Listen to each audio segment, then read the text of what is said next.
আসসালামু আলাইকুম। আজকে আমরা জানব আপনি ইউটিউব বা ফেসবুকে যদি কন্টেন্ট ক্রিয়েশনের কাজে যুক্ত হতে চান বা ক্যারিয়ার গড়তে চান, তাহলে এই পেশাতে কি ঝুঁকি আছে বা কি ধরনের ঝুঁকি আপনাকে ফেস করতে হবে বা কোন ধরনের প্রস্তুতি নিলে আপনি ঝুঁকিতে পড়বেন না, সে বিষয়টি নিয়ে বিস্তারিত।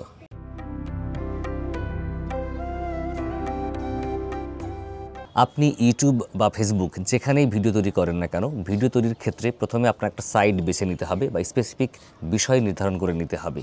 কারণ আপনি যদি একই চ্যানেলে একাধিক বিষয়ে ভিডিও করতে থাকেন বা ছাড়তে থাকেন, তাহলে এই চ্যানেল কিন্তু গ্রো হবে না সহজে এবং আপনি দর্শকদের দ্বার গোড়ায় পৌঁছাতে পারবেন না। যেমন কেউ কন্টেন্ট ক্রিয়েশন করে রান্না নিয়ে, কেউ ফুড ব্লগার, কেউ ট্রাভেল ব্লগার, কেউ হচ্ছে শিক্ষামূলক, কেউ হচ্ছে খেলার বিষয় নিয়ে, কেউ কোনো প্রোডাক্ট রিভিউ করে। তো এইভাবে আপনি কোন কাজে দক্ষ, কোন কাজে এক্সপার্ট, কোনটার মধ্যে আপনার ভালো লাগা আছে, আপনি সেই বিষয় নির্ধারণ করে শুধু সেই স্পেসিফিক বিষয় নিয়ে আপনি ভিডিও তৈরি করবেন এবং আপনার চ্যানেলে ছাড়বেন। তবে যদি আপনার একাধিক বিষয় ইন্টারেস্ট থাকে, কর্মদক্ষতা থাকে, সেক্ষেত্রে আপনি বিষয়ভিত্তিক একাধিক চ্যানেল চাইলে খুলতে পারেন। বাট একই চ্যানেলে যখন আপনি একাধিক বিষয়ের ভিডিও ছাড়বেন, তখন কিন্তু আপনার ইউটিউব ক্যারিয়ার ঝুঁকির মধ্যে পড়ে যাবে। ২ নম্বর হচ্ছে যে আপনি যখন ইউটিউবে ক্যারিয়ার গড়তে চাইবেন, তখন আপনাকে ১ বছর বা ২ বছর কোনো রিটার্ন আসবে না, কোনো ইনকাম হবে না, এরকম একটা প্রত্যাশা নিয়েই কিন্তু আপনাকে এখানে কাজ শুরু করতে হবে। আপনি যদি প্রথম দিন থেকেই প্ল্যান করেন যে আমার এখান থেকে ইনকাম আসবে, প্রথম মাস থেকেই আসবে, তাহলে ভুল ধারণা নিয়ে বসে আছেন, তাহলে আপনি এই লাইনে মোটেও সফল হতে পারবেন না। তাই আপনাকে ১ বছরের একটা ব্যাকআপ প্ল্যান নিয়ে আপনাকে এগোতে হবে। যদি আপনার কোনো বিকল্প ইনকাম সোর্স থাকে, তাহলে এখানে আপনি কাজ করবেন, অথবা কোনো পেশার পাশাপাশি প্রথমে ইউটিউবে কাজ করতে পারেন।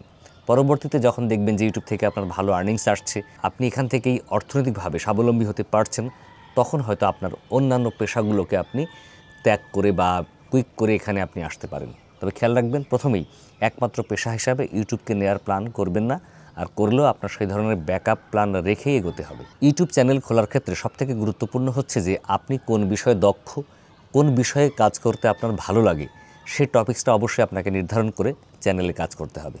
যেমন আমি ব্যক্তিগতভাবে একজন ট্রাভেলার, আমি ট্রাভেল করতে ভালোবাসি, কিন্তু আমি যদি টেক রিভিউয়ের ভিডিও আপলোড করি বা টেক রিলেটেড ভিডিও ছাড়ি বা এইটা নিয়ে কাজ করি, তাহলে কিন্তু আমার চ্যানেলের সফলতা সহজে আসবে না। যদি আপনি ট্রাভেল ব্লগার হিসাবেই কাজ করতে চান আর এটাতে আপনার ভালো লাগা থাকে, তাহলে আপনি এখানে কাজ করে মজা পাবেন।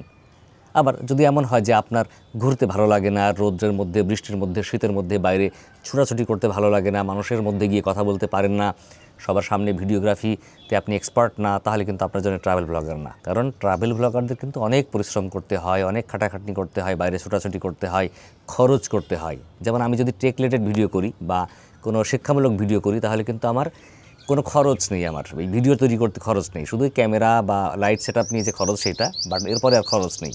কিন্তু যখন ট্রাভেল ব্লগার হবেন, তখন কিন্তু আপনার প্রতিটা ভিডিও তৈরি করতে গেলে আলাদা খরচ, আলাদা ইনভেস্টমেন্ট করা লাগবে। আপনাকে সেখানে যেতে হবে, আসতে হবে, থাকতে হবে, খেতে হবে, ফলে প্রতিটা ভিডিওতে কিন্তু একটা আলাদা ইনভেস্টমেন্ট করা লাগে। ফলে এই থিঙ্কিং মাথায় নিয়ে আপনাকে এগোতে হবে যে আপনি কোন বিষয়ে আপনার ভালো লাগা আছে, কোন টপিকস নিয়ে আপনি কাজ করতে চান, সেই অনুযায়ী যদি আপনি বিষয় নির্ধারণ করতে ব্যর্থ হন, তাহলে আপনি কিন্তু ঝুঁকিতে পড়বেন। আপনি ইউটিউব চ্যানেল খোলার শুরুতেই বড় কোনো ইনভেস্টমেন্ট করবেন না। যেমন ক্যামেরা কেনার ক্ষেত্রে, মাইক্রোফোন কেনার ক্ষেত্রে, স্টুডিও সেটআপে, লাইট সেটআপে বা অন্যান্য যে সমস্ত আনুষঙ্গিক বিষয় আছে, সব জায়গাতে আপনি খরচ করবেন ধীরে ধীরে। শুরুতে আপনি আপনার ইউটিউব ক্যারিয়ার শুরু করতে পারেন একটা মোবাইল দিয়ে, একটি নামমাত্র মূল্যের মাইক্রোফোন দিয়ে। আমি যেমন স্টুডিও না করে ছাদে ভিডিও করছি, এর ফলে আমার লাইট সেটআপ লাগছে না, স্টুডিও সেটআপ লাগছে না, এরকম করতে পারেন। ছাদে ভিডিও করলেন, বাইরে ভিডিও করলেন, যদি আপনার ইনডোর শুটিং করতে হয়। আর মাইক্রোফোনের ক্ষেত্রেও আপনি শুরুতে হয়তো কম দামি মাইক্রোফোন দিয়ে শুরু করলেন। যেমন আমি শুরু করেছিলাম বয়া BYM-M1 মাইক্রোফোন দিয়ে, এটা ১৫০০ টাকার মধ্যে পাওয়া যায়। এখন কিন্তু আমার অনেক দামি দামি মাইক্রোফোন আছে। আর ক্যামেরার ক্ষেত্রে প্রথমে মোবাইল দিয়ে শুরু করেন। যদি সফলতা আসতে থাকে, আপনি এখানে ভালো করতে পারেন, আপনার রেসপন্স ভালো পাচ্ছেন দেখেন, তখন আস্তে আস্তে আপনি ইউটিউবের টাকা দিয়েই এখানে রিইনভেস্টমেন্ট করবেন, আস্তে আস্তে গ্রো করবেন এবং বিনিয়োগ করবেন। অনেক সময় এমন হয় যে প্রথম পর্যায়ে অনেক বিনিয়োগ করার পরে দেখা যায় যে আর আগ্রহ থাকে না, ভালো লাগা থাকে না, দর্শকদের রেসপন্স ভালো পাওয়া যায় না। এর ফলে অনেকেরই প্রাথমিক ইনভেস্টমেন্টের টাকাগুলো গচ্চা যায়, আবার লস প্রজেক্ট হয়ে যায়। আপনি হয়তো ইউটিউব বা ফেসবুকে চ্যানেল খুলেছেন, সফলও হচ্ছেন। এই সফল চ্যানেলের কিন্তু অনেক ঝুঁকি থাকে। অনেক সময় দেখা যায় যে এই চ্যানেল হ্যাক হয়ে যায়, সাসপেন্ড হয়ে যায় কোনো কমিউনিটি গাইডলাইন ব্রেক করার কারণে, কোনো অপরাধ করার কারণে, অন্যের ভিডিও বা মিউজিক ব্যবহার করার কারণে, বা আপনার হচ্ছে এমন কোনো ভিডিও আপলোড করলেন যেটা ইউটিউব গাইডলাইন ফলো করছে না, তখন কিন্তু আপনার স্ট্রাইক আসতে পারে। পরপর 3টা যদি স্ট্রাইক আসে, তারপরে কিন্তু আপনার চ্যানেলটাকে সাসপেন্ড করে দিতে পারে, বন্ধ করে দিতে পারে। কোনো কারণে আপনার মনিটাইজেশন হোল্ড করে দিতে পারে, মনিটাইজেশন অফ করে দিতে পারে। ফলে এই সমস্ত বিষয়গুলো কিন্তু মাথায় রাখতে হবে। বাংলাদেশের অনেক বড় বড় চ্যানেল কিন্তু পরবর্তীতে হ্যাক হয়ে নষ্ট হয়ে গেছে, উদ্ধার করতে পারেনি। অনেক চ্যানেল বন্ধ হয়ে গেছে, সাসপেন্ড হয়ে গেছে, এমন রেকর্ড আছে। এই জন্য আপনাকে এই ব্যাকআপ প্ল্যানগুলো রাখতে হবে। একমাত্র ফেসবুক এবং ইউটিউবই আপনার প্রধান ইনকাম সোর্স হিসাবে কাজ করতে যাবেন না। অনেক সময় এমন হয় যে আপনি যে চ্যানেলটা খুলেছেন হয়তো শুরুর দিকে ভালোই রেসপন্স পাচ্ছেন, ধীরে ধীরে গ্রো হচ্ছে, হতে হতে ভালোই ইমপ্রুভ হচ্ছে আপনার চ্যানেল, রিচ বাড়ছে, ভিউ বাড়ছে, ইনকাম বাড়ছে। এই চ্যানেলের কিন্তু ধারাবাহিকতা রক্ষা করা খুবই গুরুত্বপূর্ণ। আপনি যদি কন্টিনিউয়াসলি ভিডিও আপলোড করতে না পারেন, না দিতে পারেন, তাহলে কিন্তু দর্শকদের সাথে আপনি টাচে থাকতে পারবেন না। তখন আস্তে আস্তে এই চ্যানেলটা আবার রিচ ডাউন হবে, আপনার ডিটাচড হয়ে যাবেন, আপনার ইনকাম কমে যাবে।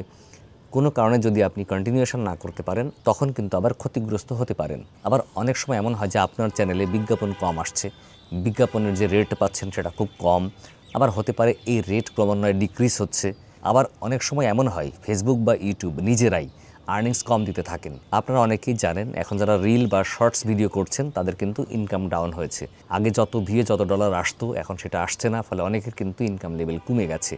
ফলে একটা হাই প্রত্যাশানী যারা ছিল, যাদের জীবনযাপন লাইফস্টাইল ইনভেস্টমেন্ট অনেক বেশি ছিল, তারা কিন্তু এখন ডাউনগ্রেডে চলে যাচ্ছে। ফলে এই ধরনের ঝুঁকিও আপনার মাথায় রাখতে হবে। আবার অনেক সময় এমন হতে পারে আপনি যে দেশে আছেন ওই দেশের সামাজিক প্রেক্ষাপট, রাজনৈতিক প্রেক্ষাপট বা রাষ্ট্রীয় কারণে এই চ্যানেলগুলোকে বা এই সাইটগুলোকে ডাউনগ্রেড করে দিতে পারে, সাসপেন্ড করে দিতে পারে, বন্ধ করে দিতে পারে। তখন কিন্তু আবার ঝামেলায় পড়তে হবে।